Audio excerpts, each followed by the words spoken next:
The stuff you've done before, the solo work, has been more avant-garde, more experimental in those, whereas this time around, it's more of a straightforward approach to modern pop.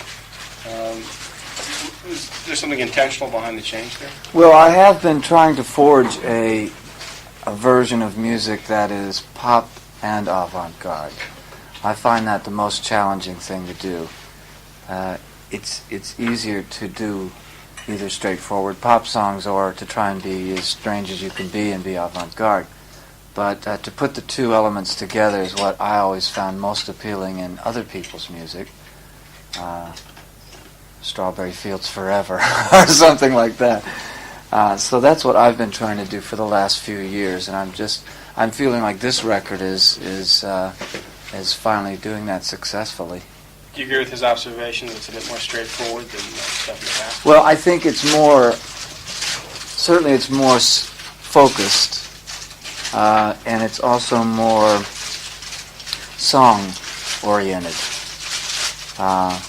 which I'm sure takes away quite a bit of the avant-garde tendencies that you normally associate.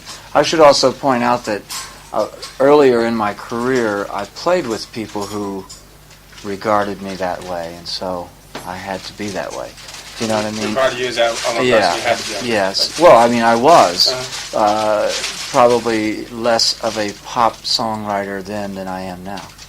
Uh-huh. Because of the people I was working with. Like, for example? Well, like King Crimson, for example, was a band that was committed to making a form of music which was not meant for radio. To put it mildly. Yeah. I was taken aback by your covers, the Traveling Wilburys, and more importantly, the Crimson cover. Yes. Why did you decide to do that? Well, I'll explain each case.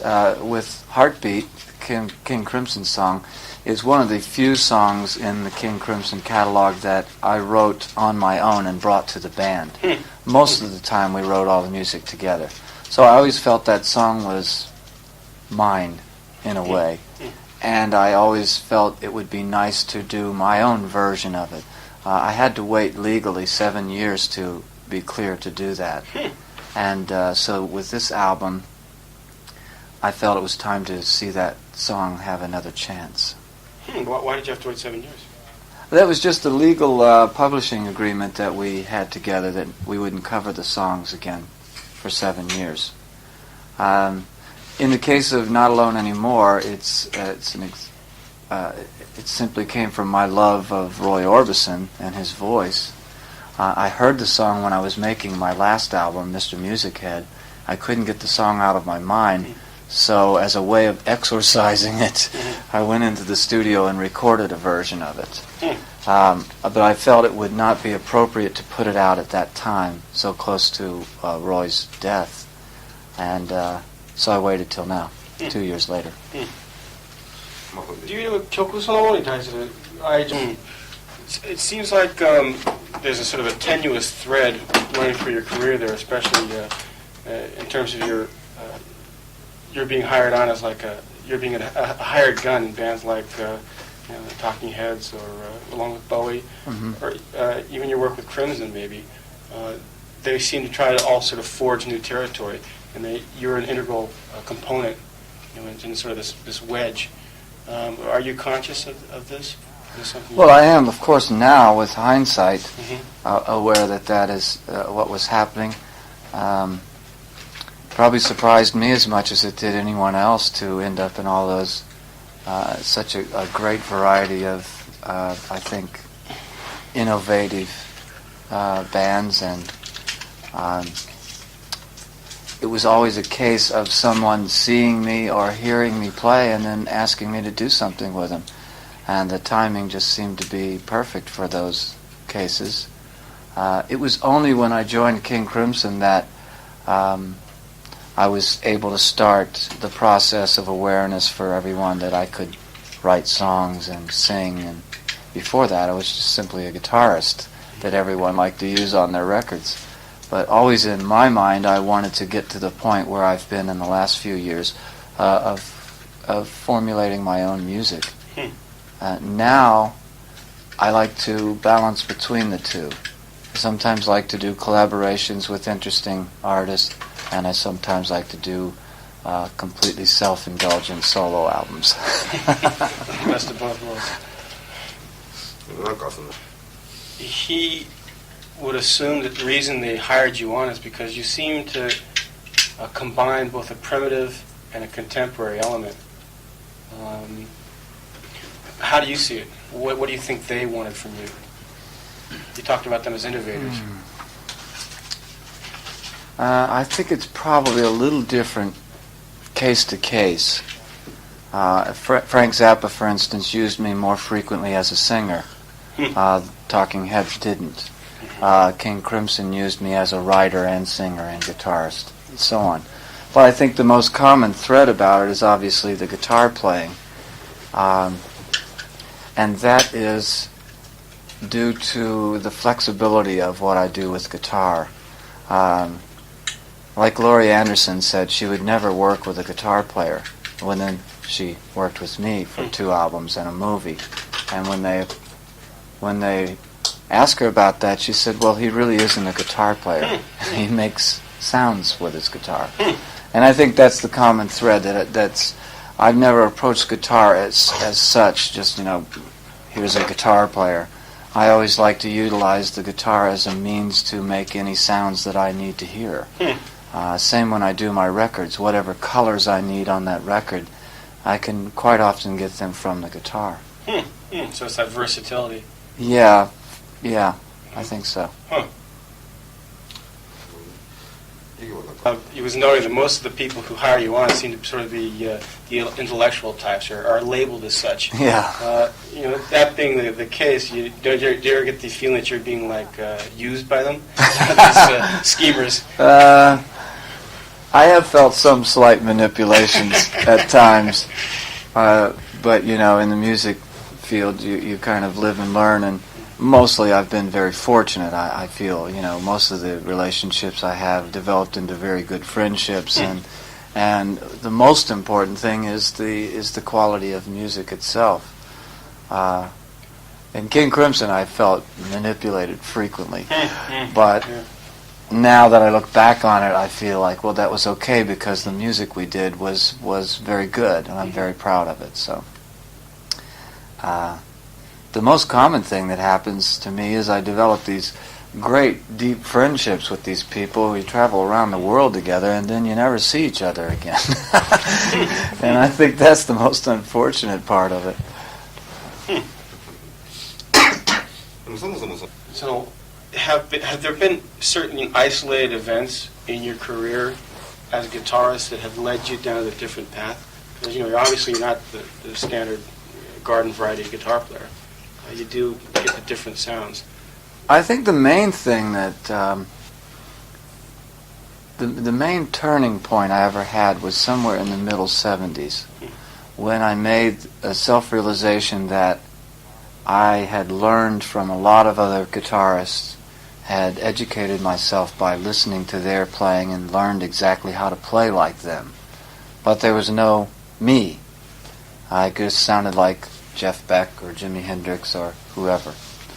And I, at that point, decided that I had to consciously break the habit of sounding like other people. So every time I caught myself playing a stock blues lick or a Jimi Hendrix thing, I would try and insert something else of my own device, And what I realized when everything was stripped away was that what I liked to do best with guitar was make it sound like things. And I started developing these whole catalog of effects, car horns and seagulls and backwards tapes and things. And then this coincided pretty much with the time that I joined up with internationally famous touring bands, Frank Zappa and David Bowie. And before I knew it, I had a reason to utilize these things in a more musical fashion. So then it became, the idea was, you develop, say, an elephant sound, and you say, oh, now I've got to write a song where this elephant can live. I'll put him in this song, and we'll call it Elephant Talk. So there became reasons for these things, more musical reasons. But the sounds came first. Yeah, my love of experimenting with the guitar it has always been very thrilling for me. Whenever I can make the guitar sound like something I've never heard before, or even sound like something I have heard before that's not a guitar, that's what I like to do the most.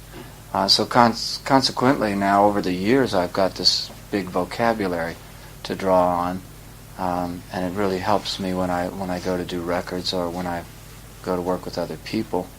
They can say, give me a chicken being chased by a steamroller, and I say, oh, okay, sure.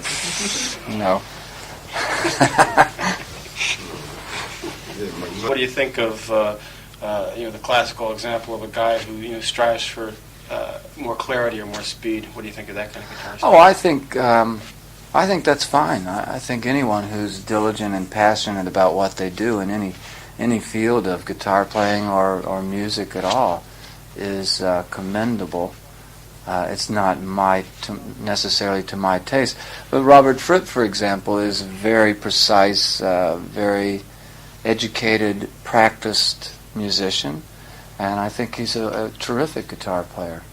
That just isn't the way that I approach it, and maybe that's the beautiful thing, the difference between us. Correction, he's a disciplined guitar player. That's a very good word for it. A disciplined guitarist. Seems like the most recent album is almost like a sort of a concentration, the best of everything you've done so far. Is that a valid? I would hope so. Yeah, I would hope it's. I feel like I'm reaching a certain point like that, where I'm able to now draw on things that I've always been wanting to get to. Like any life experience, you just have to keep experiencing things, and you learn from each step of the way, and every now and then you're able to stop and put it all together again. I hope that's what's happening with this record. I think one of the nice things about this record that maybe makes it what it is that I only had 10 weeks to do it. I finished touring for Mr. Music Head. I had 10 weeks from that time till the time I was supposed to show up in New York for rehearsing this world tour with David Bowie. And so I had very little time to contemplate or deliberate on anything. I just had to go in and put music together and do it, very much under pressure.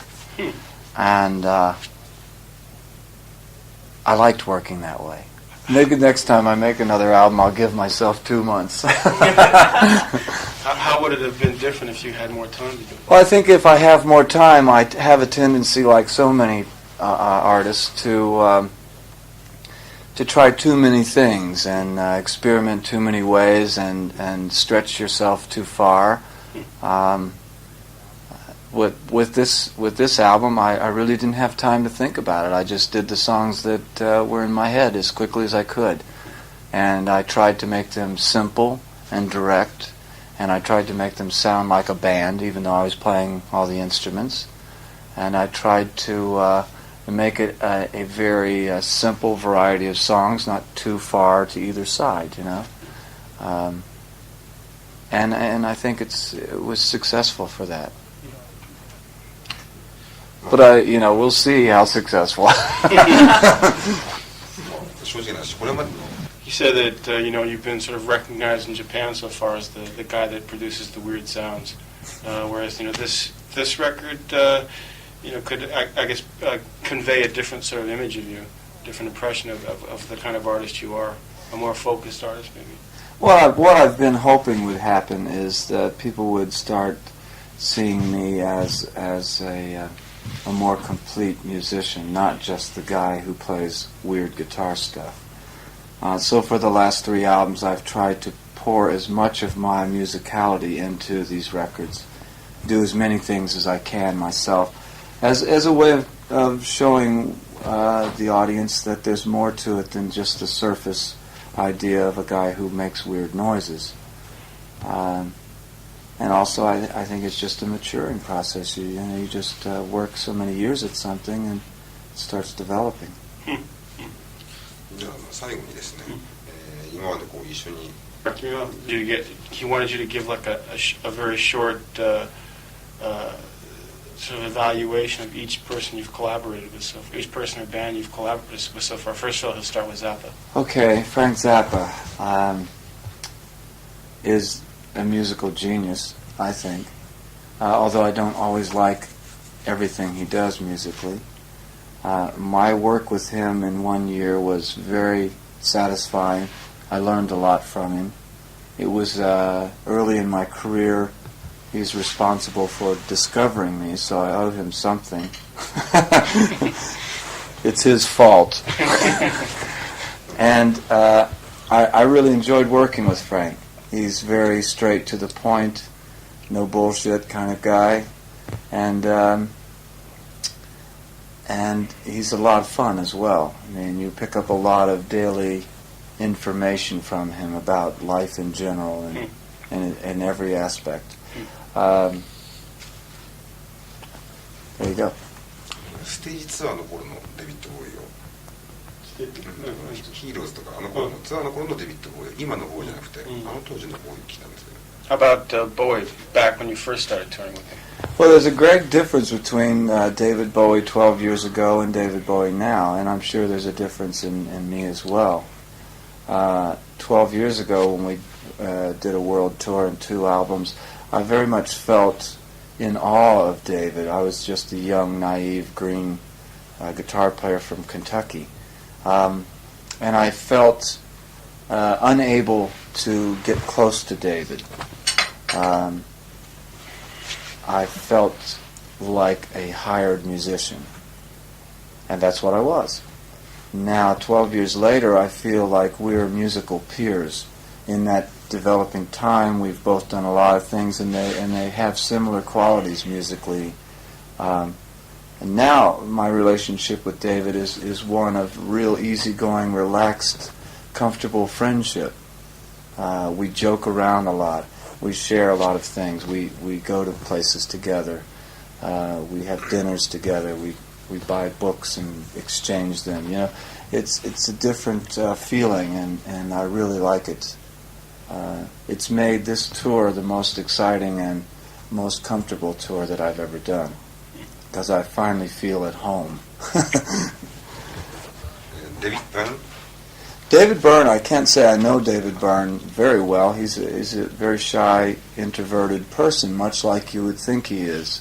He has a goofy sense of humor, and I think he has a unique knack for combining different musical elements. I like David, but as I say, I don't know that I know him extremely well. We worked together for a year, and he was always pretty quiet.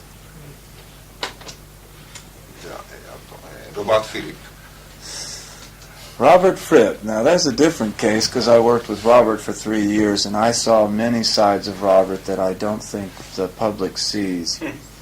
Some of them very humorous and endearing, and some of them a little hard to take. My relationship with Robert was very rewarding because we were like 2 different sides of the same coin. I always felt I was almost the American opposite of the English Robert Fripp. And Robert has a unique way of bringing odd things out of you, of showing you yourself. He's difficult to work with because he's a fairly inflexible person. He wants things his way. But in doing that, he can often teach you something. So in those 3 years, I felt I grew in leaps and bounds being in that band, King Crimson. Also, some of it, I might add, was due to Tony and Bill. Bill showed me a lot of very interesting drum techniques and opened my mind to better ways of approaching drums and percussion. Bill is a very energetic teacher. Huh. He's a pretty talented composer as well, isn't he? Yes, I think so. Yeah. I liked his most recent jazz band, Earthworks. I saw them in concert twice and really like what they're doing. 並んできて誰が一番付き合うのが面倒くさい人間だと思いましたか Who was the toughest to work with in all of those collaborations? Well, I would say probably Robert, but with Frank running a close second. Because they're demanding? For different reasons, yeah. Robert because of his tyranny, and Frank because he really requires you to consistently play his music correctly. And he's very adamant about that, which I think is only fair for him to be that way. わかりました。じゃあ撮影の方を。 All right, I guess we got a couple of picks then.